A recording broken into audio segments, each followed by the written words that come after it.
Howdy, folks. Welcome to Live with Megan and Thomas.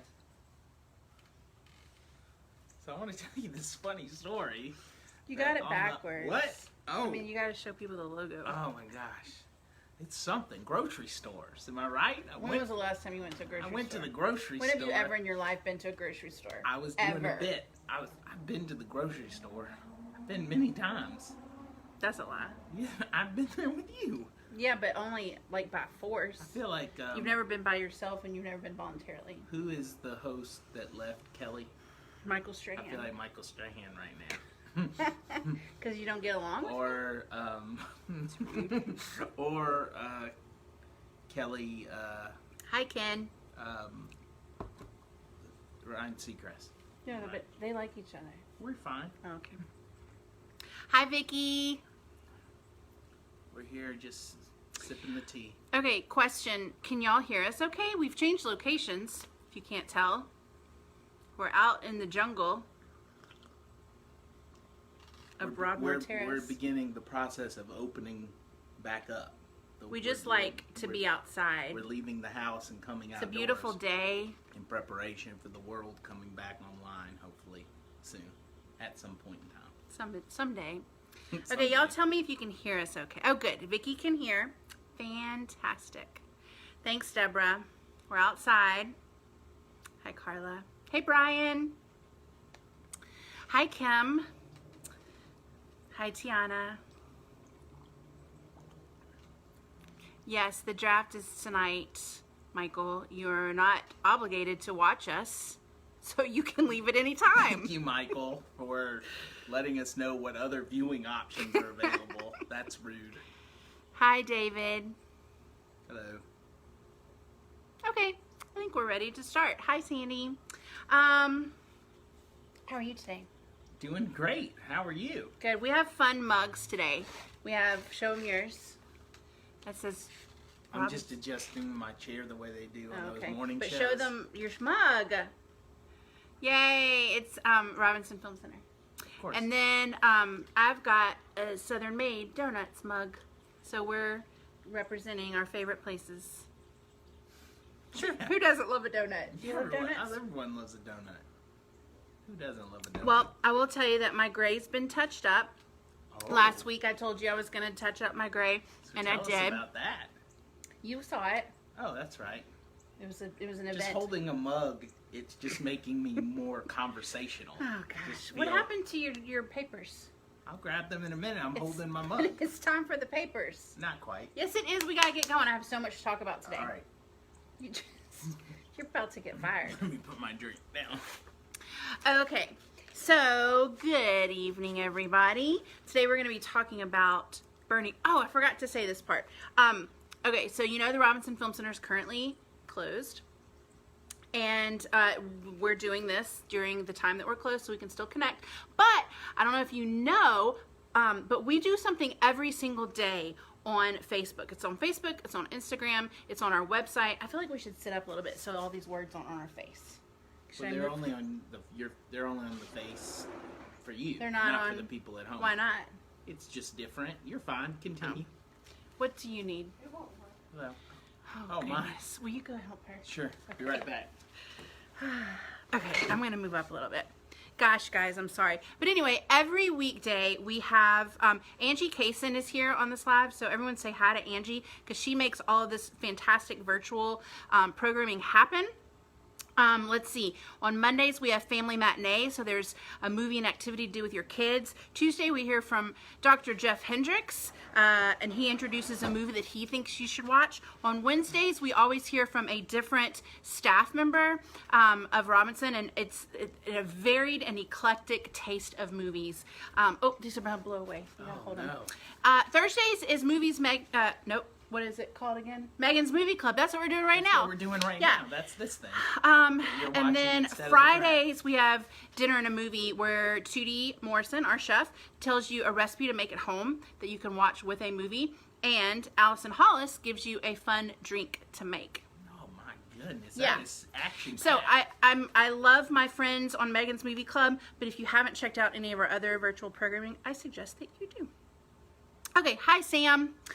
Sam is keeping me entertained with hilarious Facebook posts. So thank you for that, Sam. Okay, we're going to talk about this fella right here. His name is Richard Linklater. Angie, if you were wondering why everyone was saying hi to you, you might have missed it, I think, but I was just giving you a shout out for doing all the virtual programming and making it possible, so thank you. Okay, so this is Richard Linklater, and he is the director of Bernie. He is a Texas filmmaker, our neighbors to the west. He was born in Houston. He grew up in Huntsville and Bel Air, which from a quick Google search tells me that is those are somewhat near Houston. I know we have some Texas people in our lives, so you can correct me if I'm right or wrong. Don't correct me if I'm right. Correct me if I'm wrong.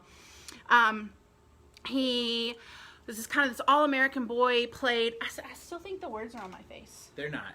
But I just looked at okay. One of the still feel like audience I should iPads, and it was just fine. I still feel like I should sit up a little bit more. If that makes you more comfortable, it's whatever you need. We're getting used to our new location.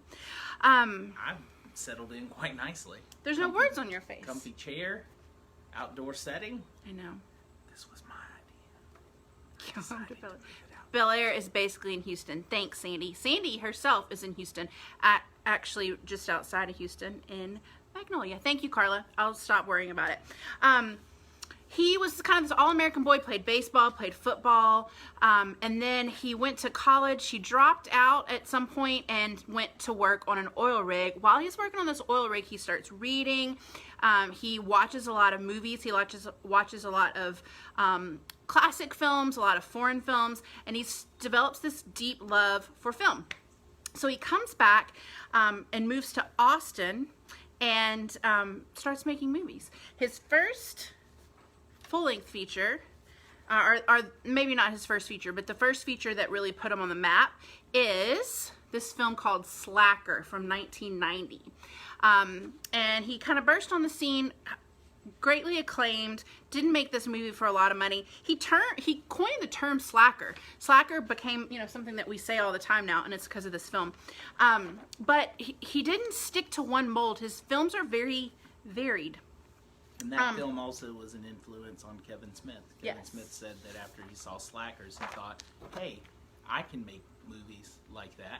Yeah. He did. Yeah, you love Kevin Smith. I do enjoy Kevin Smith. Then this is a lot of people's favorites. Dazed and Confused, also taking place in Texas.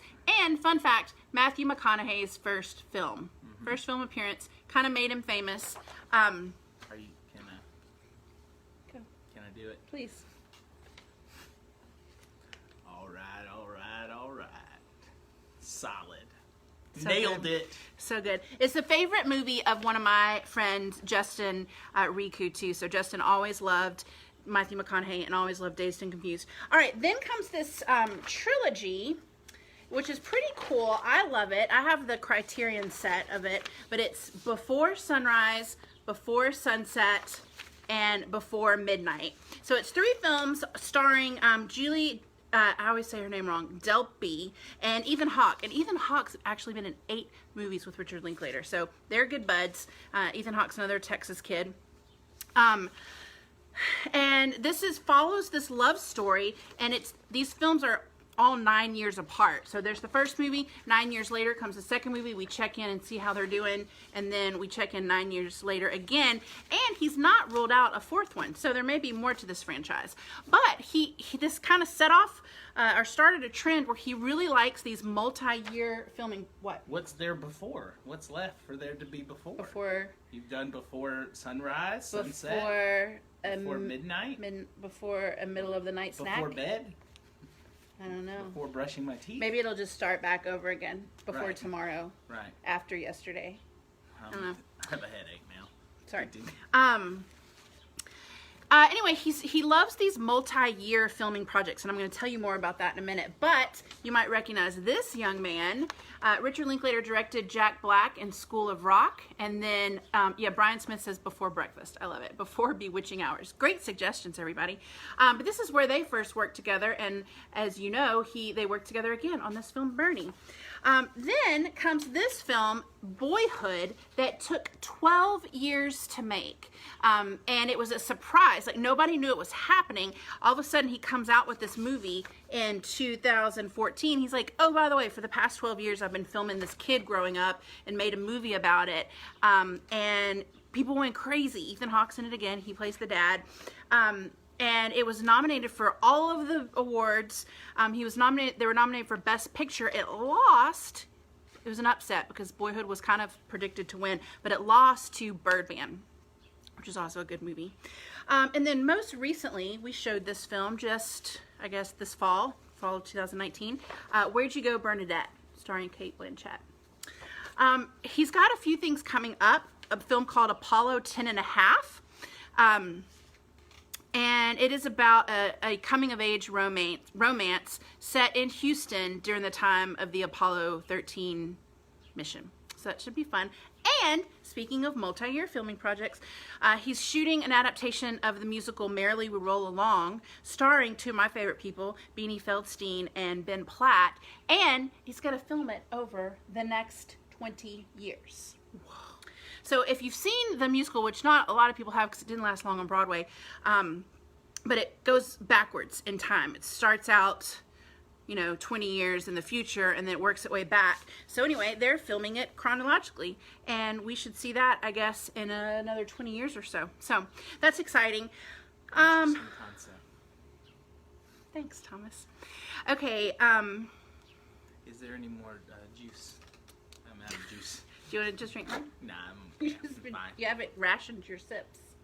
I know, rookie. This is my You want me to first pour time. you some of this? Sure. Okay, here. It's my first time on a talk show, hosting a talk show. So it's lemonade, by the way. It's not juice. And you have it turned the wrong way. You're supposed to be advertising for us. Maybe the logo should have been on the other side. Maybe so. Because I'm a righty, and I want to hold it. Well, you're doing it wrong. Okay, let me try again. So Richard Linklater read this article in Texas Monthly about this crazy murder that happened up here near Shreveport in Carthage, Texas, and he decided he wanted to make a movie about it. So let me show you who's next. Do you know who that guy is? Who do you think that is? Is that Richard Linklater? No. Is that Bernie? No. Is that... Okay, I think we're done. Oh, this is the guy that wrote the story. Yes. Good.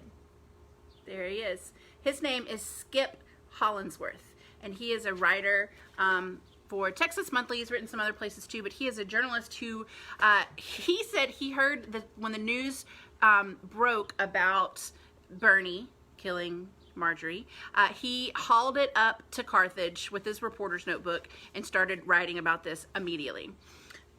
Here he is again. Hello. He wrote this article that was published in Texas Monthly in January 1998. It was called Midnight in the Garden of East Texas. And if you're interested in reading it, you can go to our Facebook event for this live, and I posted a link there. It is a fantastic read. In fact, so many of the lines from the movie come straight from this article. It's just like they acted out the article and filmed it, and then voila, we have this great movie. Here's the little subheading to this article. It says, Marjorie Nugent was the richest widow in an eccentric town full of rich widows. Bernie Teed was an assistant funeral home director who became her companion. When she disappeared, nobody seemed alarmed. When he confessed to killing her, nobody seemed outraged. So it's a pretty good synopsis of the film. And here's another pull-out quote from one of the townspeople. It says, from the day that deep freeze was open, you haven't been able to find anyone in town saying, poor Mrs. Nugent. People here are saying, poor Bernie. So this shooting happened on November 19th, 1996. I don't know why I wrote that there because it has nothing to do with the next thing I want to say. Bernie was born in Tyler, so he is East Texas, born and raised. He spent his early years in Kilgore. Then he moved to Abilene, which is all the way over on the other side of Texas, in West Texas. He went to college in Lake Charles, so he had some time in Louisiana. He went to McNeese. And then, oh, I forgot. Let me see Bernie. Sorry. So sorry. Don't mind my quarantine here. There he is. Here's the real Bernie. Looks a lot like Jack Black, wouldn't you say? Or Jack Black did a pretty good impression of him. And then that's the real Marjorie. Here's another one. This is like show and tell. Here's Bernie and Marjorie on a cruise, having a blast. Back in happier times for both of them. And then, y'all, look at this. This is Marjorie on her wedding day. Isn't she beautiful? What a looker. What a looker. Marjorie was born in 1915 in Carthage. Her father ran a grocery store. This was very exciting for me to learn. Marjorie graduated from Louisiana Tech University, where I also graduated from. That's where she met her husband, who had just graduated with an electric engineering degree, and then they got married and he went into the oil business. He went to work for Magnolia Oil, which became Mobil Oil, and they became very, very rich. Never heard of it. Never heard of Mobil? Well, that's why we're not rich. I'm kidding, of course. So let me read you this other little graph from the movie, from the article that I thought was good, because this is a question that I have. What drove Bernie to kill Marjorie? Many townspeople wonder if Bernie suddenly snapped and had a psychotic breakdown. They think he should plead, this is before the trial happened, they think he should plead temporary insanity. Danny Buck, who's the DA, assumes that Mrs. Nugent finally discovered Bernie was looting her bank account and that Bernie panicked and shot her when she said she was going to expose him. But Bernie's sister says that when she phoned him at the jail, he told her there had been no particular problems that November day between him and Mrs. Nugent. They were about to go to Longview to run errands and have lunch when suddenly Bernie picked up the .22 rifle in the garage and started firing. He dragged Mrs. Nugent into the kitchen, put her in the freezer, and washed the blood off the garage floor with a garden hose. He said, "I started thinking about having to live with her for the rest of her life, and I just couldn't take it." He said, "I realized I couldn't stand it another day." So there you have it. It's a shame. It's a shame. Some other things that are that from the movie that are 100% true, straight from the article: put in the freezer on the truck and sending it to Dallas for the autopsy. The fact that she took 2 days to thaw before they could do the autopsy. The preacher, Danny Buck, the DA, he really went to the same church, the First Methodist Church, and the preacher really did pray for Bernie's acquittal every day, every Sunday in church, and it bothered Danny Buck so much that he had to quit going to that church. So that's really true as well. And a lot of the lines that the local people say in the movie are quotes from the real local people in the article. So read the article; it's very good. Right now? No, It's you kind of doing a thing. Okay, stay. I'll read afterwards. it later. Yeah. I'll read it later. Let's see. So Richard Linklater and Skip Hollandsworth wrote the screenplay together.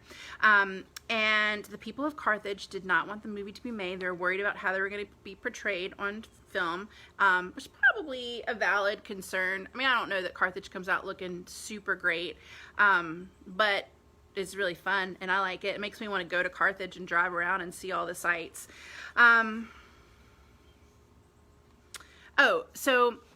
Richard Linklater chose to film this with in a kind of pseudo-documentary style with all of these great townspeople. And some of them were real townspeople from Carthage. They were all locals from East Texas. He did a casting call and had people come in from all over East Texas to audition. He said, if you live in this is from Richard Linklater, if you live in a small town, you're often defined by the gossip about you. With Mrs. Nugent gone and Bernie in jail, all that was left were people talking about what had happened. Everyone had an angle. So the thought hit me that the proper way to tell the story would be from the town's point of view, a kind of large chicken fried Greek chorus of gossips. I loved that chicken fried Greek chorus. Hold, please. Okay, I will, Vicki. I will go see Jim Reeves Memorial outside of Carthage. I know there's a Texas Music Hall of Fame in Carthage too. Let's see. Let me show you some of my favorites. We got this fella in his overalls hanging out on a tractor of sorts. This lovely lady who really did know Bernie and Marjorie. This guy, y'all, he wrote a country song about Bernie. And if you made it all the way to the end of the credits, you got to hear him sing it. And that's real. He really wrote that song himself, because that's fun.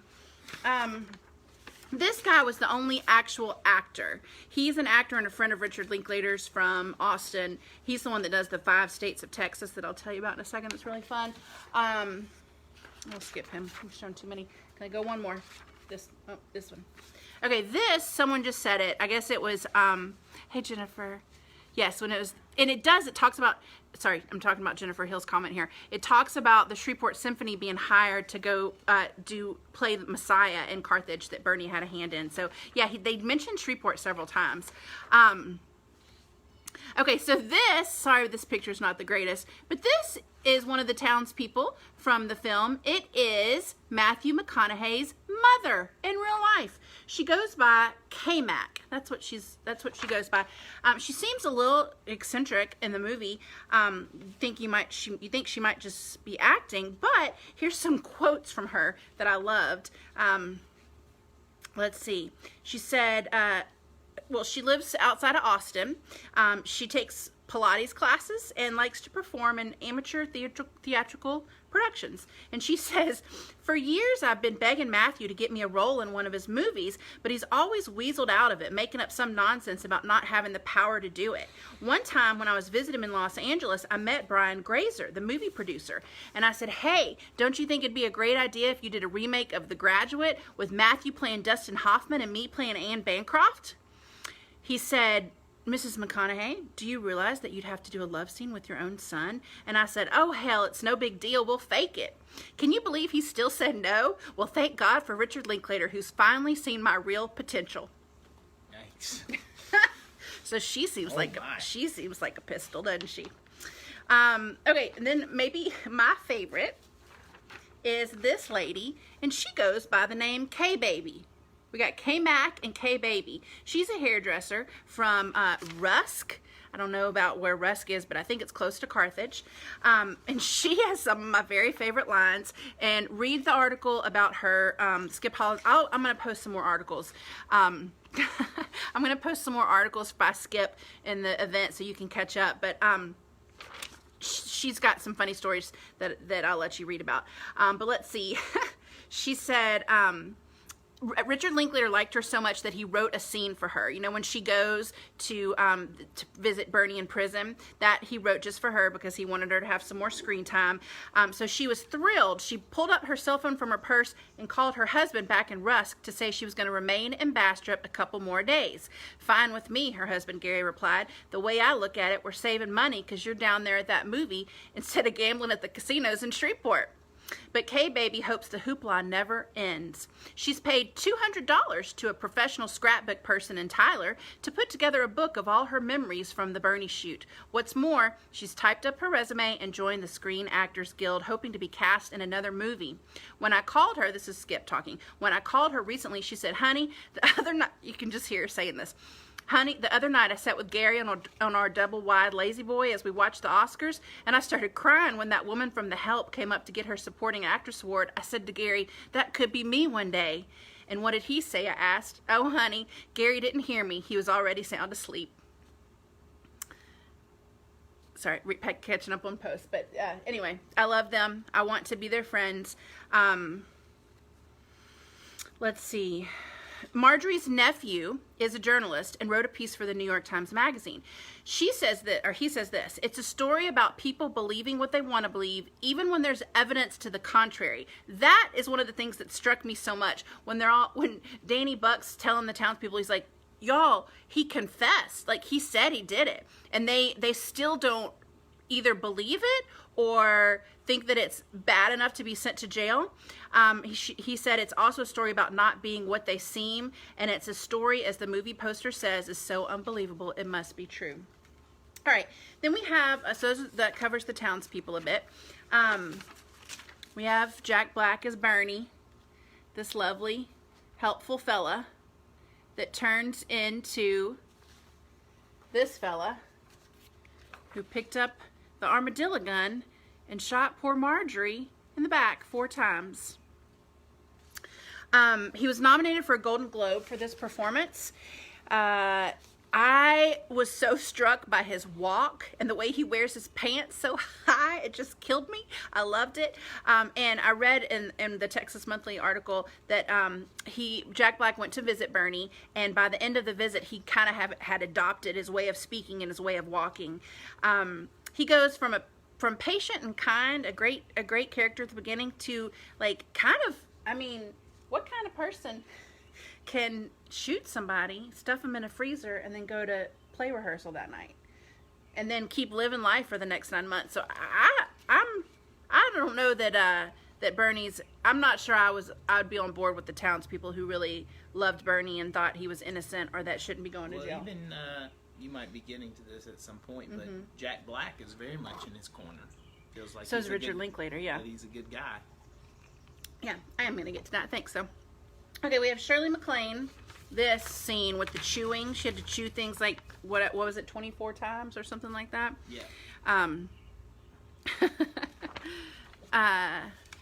usually on the fence about Jack Black, but I like him in roles when he isn't this over the top. Good. Adam thinks he might know a few psychopaths, so careful out there, Adam. Here they are together. This is them together on hanging out on the beach, having a lovely time. Shirley MacLaine was good at playing a really mean woman, don't you think? She was. What I was going to say, Megan, is tell me more. Jack Black spent a good amount of time right here in Shreveport, Bossier. Did you know that? No. I mean, yes, filming year one. Filming year one. So I know that many people have stories about encountering Jack Black out and about, particularly at the duck pond on East Kings. Well, good to know. That's just an aside I wanted to offer. Thank you. Anyone have any Jack Black sightings? We're gonna move along. Chime You're in doing the so comments. Good. Chime in the comments if you want to engage with Thomas some more. I'm out of juice again. No, I'm sorry. It's lemonade, but no. Oh, no. Okay, back to Shirley MacLaine. She did not get along with Richard Linklater. She did have a relationship with Skip Hollandsworth on set, and Skip Hollandsworth said it made him feel like he was Bernie and she was Marjorie, that she was kind of demanding and mean and really channeling Marjorie. You know, she's a big proponent of reincarnation, and she told several people on the set that she feels like she channeled the spirit of Marjorie, that she felt like there was some kind of cosmic connection between the two of them. Whoa! Brianna! My uncle is the DA, Danny Buck Davidson from Bernie. We've been talking about Danny Buck. Oh my goodness. We have a real life celebrity in our live right now. Tell us everything. Tell us all kinds of exciting things. I was going to get to this in a little bit, but from what I understand, from what I've read, Danny Buck has changed his mind about thinking that Bernie should be in prison for life. He thinks that there's evidence that he did not know originally, and that he thinks that 20 years is plenty and that he should be free. Now, Brianna, tell me if I'm right or wrong about that. I'll be waiting for your comments. Let's see. Rachel worked on year one with Jack Black. Super nice. I see that. I would imagine Way to go. Would be super nice. Then we have Matthew McConaughey as who we were just talking about, Danny Buck. There he is, wearing that Stetson. This is his third movie with Linklater, and at first he wanted to play Bernie. When he contacted, yes, Tiana, there's been appeals. I'll tell you about it in a second. But when Linklater first contacted Matthew McConaughey, he thought he was being offered the role of Bernie and was so excited, but he had to let him down and say, nope, you're playing the DA. He does East Texas very well. I thought this DA was funny, practical, really logical, but liked theatrics in the courtroom. Okay, let's see. What else does the movie get right about East Texas? I asked this in the group. I love the accents, because East Texas has a very distinct accent. You can't really fake it.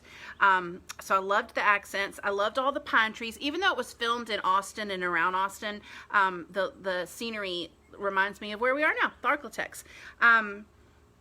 They eat several times in the jalapeno tree, which we have visited ourselves. We've been to the jalapeno tree. We've been to the jalapeno tree in Tyler. We haven't been to the one in Carthage, but I recognized it, and it made me happy. It's a delicious dipping sauce. Yeah, it's so good. Yeah. The jalapeno tree's good. I liked it. Hi, Sharon. Hi, Sister Sharon. My dad says hi to you as well. Hey, Darius. Hi, everybody. Let's see. What else do we want to do? You saw pecan pie in there. Yep. This is one of my favorite scenes, is the five states of Texas. And my favorite part is when he says, of course, I left out the panhandle, and a lot of people do. So anyway, that made me laugh a lot. The Southern insults were spot on. That dog don't hunt. That's funny. Heather says to go get you some juice. You need some more happy juice. Okay, Brianna's got some tea from the set. She said that they loved working with Matthew, and they thought he portrayed him perfectly. Yeah, I mean, you kind of hit the jackpot when Matthew McConaughey's cast to play you, right? So that's pretty exciting. Brian Smith wants to know if Danny Buck lost his next election. That's a good question, Brian. We'll wait for Brianna to chime in on that. Let's see. Hang on, I'm scrolling back. I wanted to look at something else. Nope, I lost it. Okay. Oh well. I'll get back to that in a minute. Let's see what else. We almost lost Thomas at the opening scene, because if you remember the opening scene, it's Bernie teaching a class on how to cosmetize a body for a funeral. He didn't care for that, and he was like, "Ugh, I can't watch that." And so he almost left, but I talked him into staying. Let's see.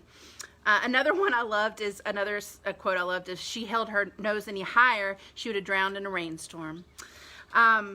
Yeah, Brianna's confirming. Yes, there's a lot more evidence that wasn't presented during the case. So I'm going to get to that right now. Oh, one more quote from the Southerners that I loved. When they changed the venue to, is it St. Augustine, which apparently is even more deep in country and deep in the sticks. And so one of the townspeople says they had a change of venue to the squirrel hunting capital of the world. A jury full of cousin counting rednecks. Shoot, I wouldn't even let them work on my car. So anyway, those are funny. Does mention Shreveport a couple times, like Jennifer, didn't you say? Yeah, it was Jennifer that said that earlier. So what's happened since the movie? Let me give you a little background, a little catch up, and then Brianna, you can chime in and add to it or correct me at any time. So Bernie and Marjorie met in 1990. He killed her in 1996. 9 months later, the body was found and he was arrested in 1997. The trial, conviction, and sentencing happened in 1999, where he was convicted to a life sentence, 99 years, I think. In 2014, a new lawyer, yes, sorry, I'm getting distracted by comments, but yes, Tiana, someone went lingerie shopping in Shreveport, and I did not recognize the name of the store. I tried to look it up, but I didn't find it. So in 2014, a new lawyer took on his case after seeing the movie. She saw the movie and she thought, this doesn't seem right. I'm going to dig in a little bit. So she discovered that Bernie had suffered abuse as a child, and she formed a new theory, and it goes like this. On November 19th, 1996, after Nugent had made some particularly unpleasant comments about one of Teed's friends, Teed completely lost control of his emotions and behavior and experienced, this is the key word, a psychological dissociative experience in which he felt as if he were floating outside his body when he shot her. So, based on that new evidence, they appealed the sentence. They appealed and said that he should not have been given a life sentence. I couldn't hear what you said. Siri, it's not time. Hush. She got so excited. She got so excited. So anyway, a judge released him immediately on bond, pending the new trial, the new sentencing trial. But guess what? He didn't just release him free out into the wild. This is crazy. This is so crazy. This is the craziest thing I've ever heard. He released him into the custody of one Richard Linklater. So Bernie was released free and clear for 2 years. He lived in the garage apartment of Richard Linklater's house. So he lived in Richard Linklater's backyard, and just carried about with a new life in Austin for 2 years while he was waiting on his new trial and his new sentencing. In this time, he joined the Methodist Church in Austin. He started singing in a choir. Let's see.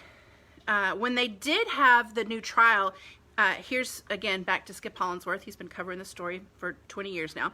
Several witnesses testified about Teed's life over the past 2 years while he had been free on bond. They talked about how he had gone to work for 2 nonprofit groups to seek to improve conditions for prison inmates. He was a member of a men's chorus group in Austin, as well as a Methodist church in his neighborhood, where he dressed up as Santa Claus at Christmas and passed out presents to his children. He attended therapy once a week. He didn't drink, do drugs, or break any laws. He hugged well-wishers on the street.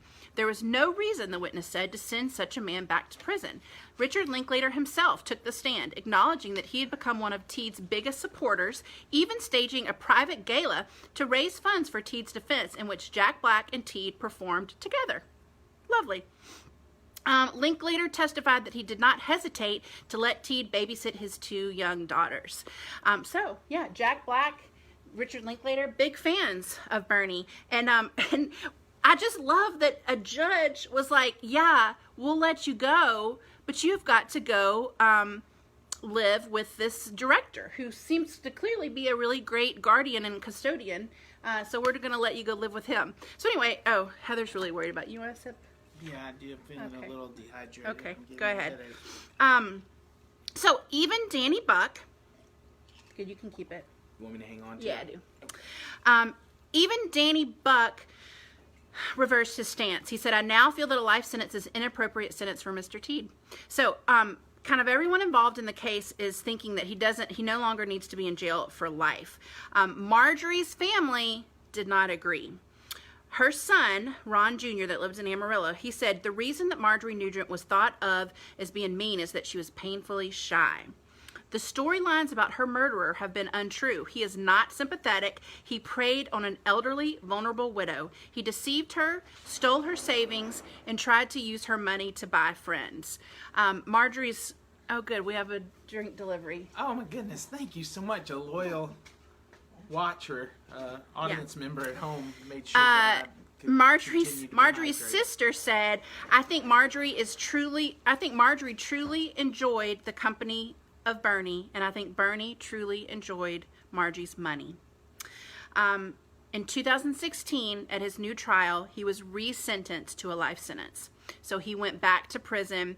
He's currently in the Conley unit of the Texas Department of Criminal Justice in Kennedy, Texas, which I believe, again, Texas people, correct me, but I believe is close to San Antonio, and he will be eligible for parole in 2029. So that catches you up to what's happening with everyone today. So what I want to know is, what do we think of Bernie? Interestingly, even Skip Hollandsworth, this reporter that's followed his story from the very, very beginning, even Skip Hollandsworth isn't quite sure what to think. He does not think he's a cold-blooded, calculated murderer or a con man, as Marjorie's family proposes. He also is not sure that he had this psychotic break this dissociative state where he had this out-of-body experience. He's somewhere in the middle, and when he's asked, what do you think about Bernie, he just says, I still don't know. I don't really know. What do you think of him? How would you pin down Bernie? What would you say was the cause, the motive? Is he a good guy that did something bad, or was he kind of bad all along? Was this planned and calculated?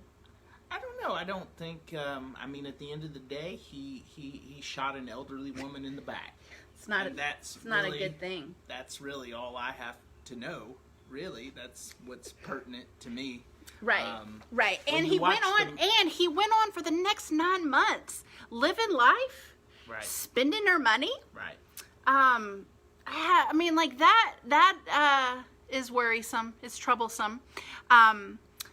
But here's the other side of it. Not playing with a full deck, maybe. Maybe. But you think of all of the townspeople that were supportive of him. You think that somehow, through meeting and getting to know him, Richard Linklater and Jack Black have been won over to his side. So what I have to imagine is that there's something about him, something about his personality that is really winsome and can really either win you over because he's a genuinely nice guy, or he's so manipulative that he can really trick you into thinking he's a nice guy. Right. Stina is here. She's a licensed counselor, and she wants to figure him out. She needs a much longer assessment to get the full picture. Tiana agrees. We're not Team Bernie over here, but I gotta say, makes for good movies. Elizabeth is on Team Bernie. Oh, I like it. We got people on both sides. I would venture to guess that if I met Bernie and got to spend a little bit of time with him, that I would probably like him. Fall prey to his charms. I probably would. Look at this guy. How could you not? Look at that guy. Prison's been hard on him, poor thing. I was trying to find a picture of Marjorie. Where's a photo of the real Marjorie? The real Marjorie. What happened to my other papers? Oh, it blew away. Oh, Thomas. Let's see. Because when you're watching the movie and he's interacting with Shirley MacLaine, you almost feel like Shirley MacLaine is somebody that's capable of defending herself against Bernie, and she's. But when you look, you're the worst. There's a picture. I mean, look at this one. This woman could be your mom, your grandmother. I mean, it's terrible to think of that lady dying in the way that she did. So Sadie says he shot her 4 times and put her in the freezer. Right. And then put the chicken pot pie, the Stouffer's chicken pot pie on top of her and the frozen peas. Right. Let's see. There's more to the story than we'll ever know. Ken says somewhere in the middle. Deborah says perhaps a con artist. Tiana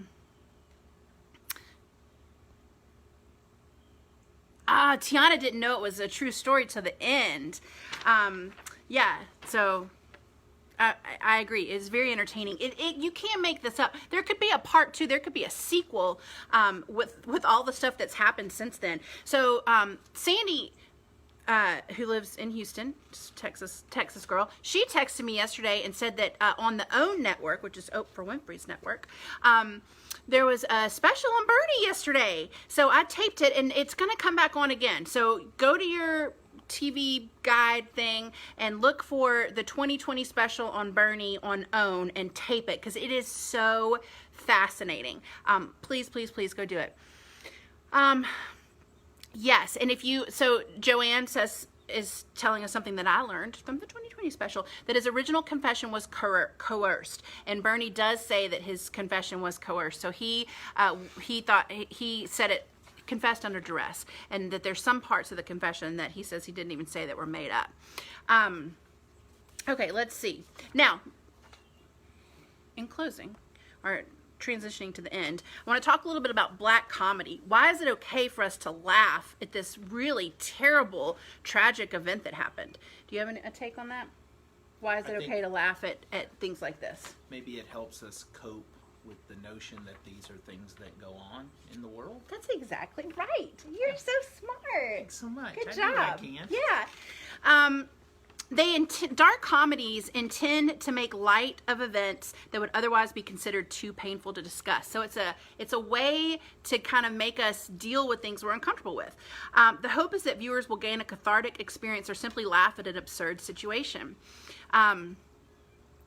Let's see. A black comedy is a subgenre of comedy and satire where topics and events that are usually treated seriously are treated in a satirical manner while still being portrayed as the negative events that they are. Often talks about death, murder, political corruption, war, terrorism, violence, and crime. Hang on. I'm trying to read more of this comment, but I cannot. Elizabeth. Okay, there it is.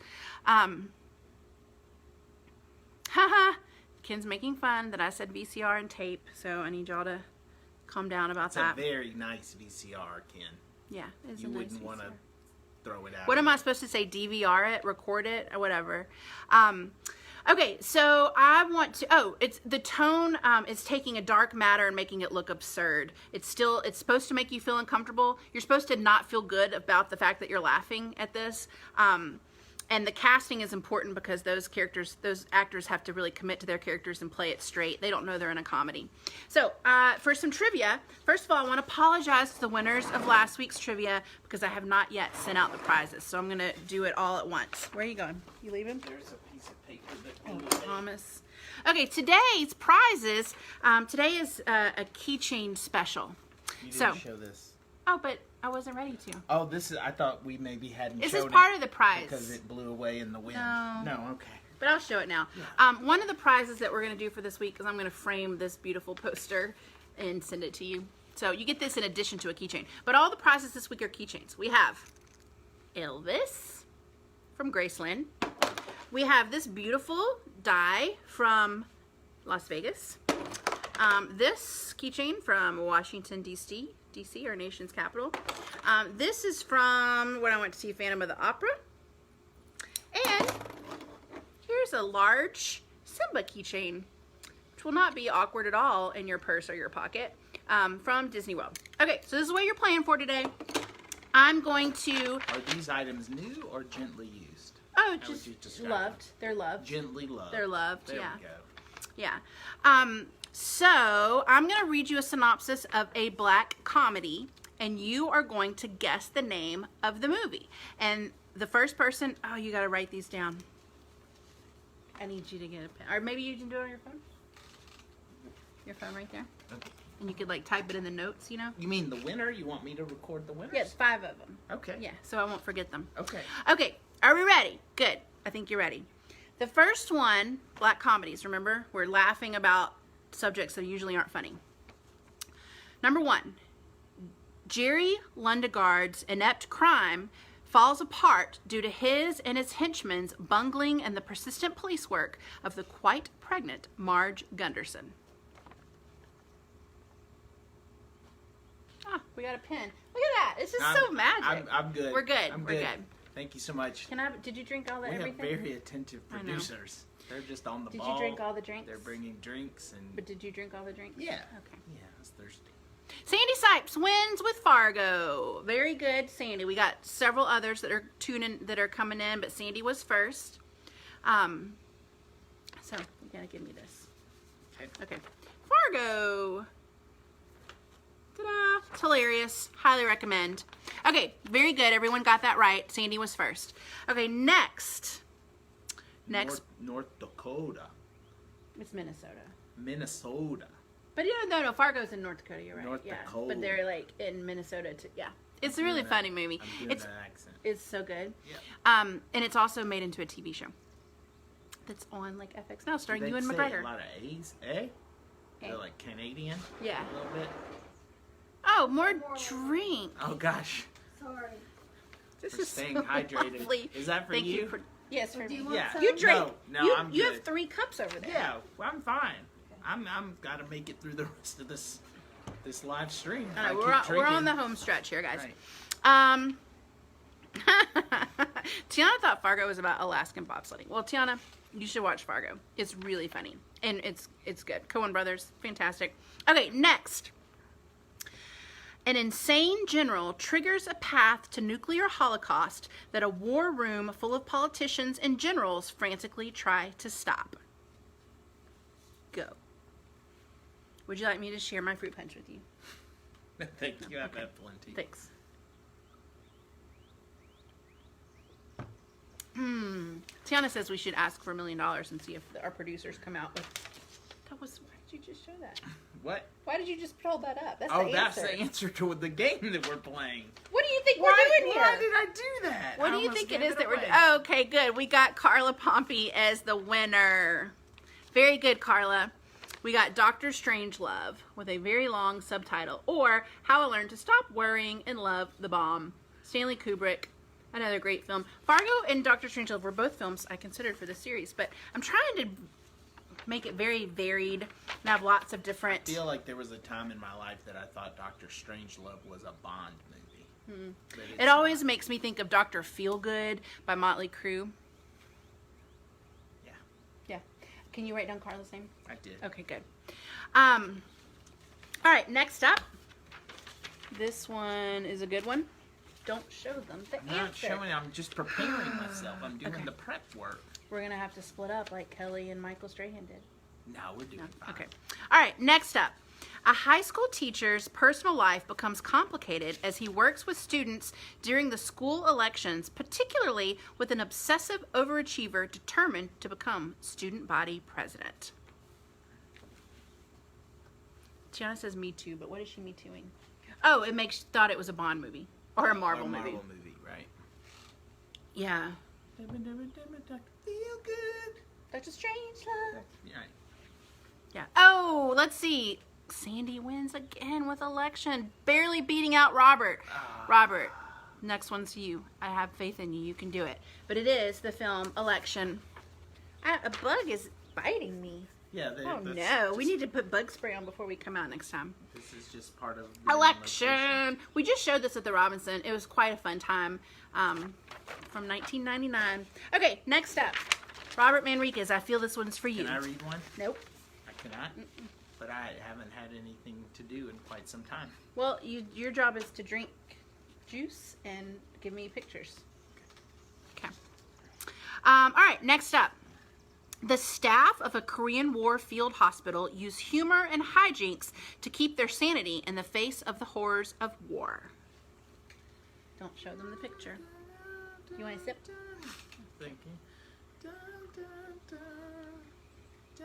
But it's not even, I know what you're trying to do, but you're bad at it. You're bad at the humming. I'm not humming. Look, Louis Avallone's here. Oh, Say hi. Hey, Louis. Hi, Louis. Oh my gosh.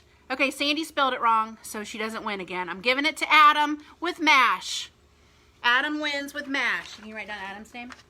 Who out there identified the theme song that I was expertly Nobody performing? did. It was Adam, the music guy. That's how I know. Rich wants Thomas's job. Hey, can you write down Adam's name? Yes. Adam is the winner. Yeah, MASH is another movie from this list that was made into a TV series. And the TV series kind of eclipsed the movie, but the movie's really good. Robert Altman directed it. It's good. Good stuff. Go back and watch it. It was another one I considered for this series, but moving on. Okay, Carla, I have an answer for you. I found out after some research that when you answer on your comments on your phone show up before other people's. I learned this is a real thing. So I see them in the real order, but you see them with yours above other people's sometimes. Angie can explain it better because she's the one that told me about it. It's not a perfect system, but it's the one that we got. Yeah. Yeah. That's all we can do. All right, last but not least, this is my favorite movie from this list. Ready? Oh. I almost showed it again. You have one job. Yep. Okay. In order to get out of the snobby clique that is destroying her good girl reputation, an intelligent teen teams up with a dark sociopath in a plot to kill the cool kids. Oh my. Have you never seen this movie? No. Oh, it's so good. I love it. I love it. I don't know that it'll TV play. Show based? I think there might have been, or it might have been in production, but it never. It was like a CW Oh, show. Robert says Mean Girls, close but not quite correct. Sandy says Carrie, also not correct. Rich is not answering, but he says he loves it. Adam again with the win! Wins again. Let me show you. The movie is Heathers. Yeah, I love it. It is almost too dark to watch today, I think. That's why I didn't pick it. But it's you know, dark comedies we talked about make light of dark topics and kind of makes you wrestle with them in a way. But this one just is real dark. Still real funny and real good, and I still love it. See, Helen, look, scroll back. I explained this already. It's a complicated Facebook system, but sometimes your comments show up before other people's on your own feed, and it's not in real life. So you can you can file a complaint, file an appeal. There's no system in place for that. But Thomas is the one to deal with it, and he's going to say no. Okay, so good work, everyone. You have these lovely keychains coming your way, and some of you have double prizes from last week that'll be coming. But don't we have one more? Well, that's in a minute. Oh. Here's all your keychains. Okay, Angie's explaining how the Facebook comments work. Okay, now I'm going to announce our movie for next week. This might be a new one for some of you because Igby Goes Down. Great suggestion, Heather. I know some people have seen this movie, some people haven't. I, truthfully, have not seen it since I was a kid, so I'm going to be rewatching it for the first time as an adult. Hope there's nothing secretly offensive about it that I forgot about. But, Brian, from the first week, you haven't gotten yours? Maybe I didn't. We'll talk. I'll message you. Okay, Tiana's dying for the anticipation. The movie for next week is, it's a crazy name. It's a mad world. 4 mads. I know, right? 4 mads. It's not unlike the world we're living in right now. Right. Am I right? You're right. Gosh. Okay, Brian, message me So help me remember. If I didn't send you one, I'm sorry, and I'll do it this week. But message me your address if I haven't already gotten that from you. It's a mad world. Or maybe I could give you your prize tomorrow when you come pick up your fettuccine It's alfredo. a mad world we live in. Sorry, mad world. Let's see. Helen's seen it. Great. I think it's going to be new for some other people. Let me tell you some of the people it stars. Rich says it's got wonderful Technicolor. It stars Spencer Tracy, Milton Berle, Sid Caesar, Buddy Hackett, Ethel Merman, Mickey Rooney, Jonathan Winters, just to name a few. It was made in 1963, so all of these people, these are old Hollywood stars, and this is them at the end of their career. So they're not at their prime. They're kind of in the twilight of their career. It's hilarious. It's about a treasure hunt. I was considering it, and then I thought, this is too silly. I don't know if this is regarded well enough to be put on to such high esteem as to be an entry to Meghan's movie club. But then I found out that it was selected to be a part of the Criterion collection. So if it's good enough for Criterion, love the Criterion collection. Love it. If it's good enough for the Criterion collection, it's good enough for Meghan's movie club. Yes, Rat Race is a kind of a remake of Mad World. So if you're familiar with Rat Race, that came out, I don't know, In the 10 90s? Oh, was it 90s? Time blurs together. Was Rowan Atkinson in it? Yeah. And Whoopi Goldberg, I think. Oh. But anyway, Rat Race is a remake of Mad World. Is it like Cannonball Run? No, it's a treasure hunt, except they're racing to get to the treasure. Cannonball Also, Run. I need to tell you this. It is 3.5 hours long. So it's a good quarantine movie because you can split it up. You can watch it for a little while and then turn it off and go to bed and then watch it again the next night because it's long. It's real long. So many hours. All right, so that's it for today, guys. Join our Facebook event to talk about the movie throughout the week, and then see you back here next Thursday at 6:30. Maybe we'll do our outdoor location again if people liked it. I think it went so well, we almost have to. Maybe so, Maybe a unless it's different outdoor raining. event. Oh, Then that could be a whole nother mood. right. Okay, thanks, guys. Have a good evening. Michael's probably long gone to watch the NFL draft. He stopped in early to say, hey, do you know that's happening at the same time as the draft? So he didn't stick around for long. But thanks for coming. This is the highlight of my week. I like all my Meghan's Movie Club friends, and I'll see y'all next week. Bye.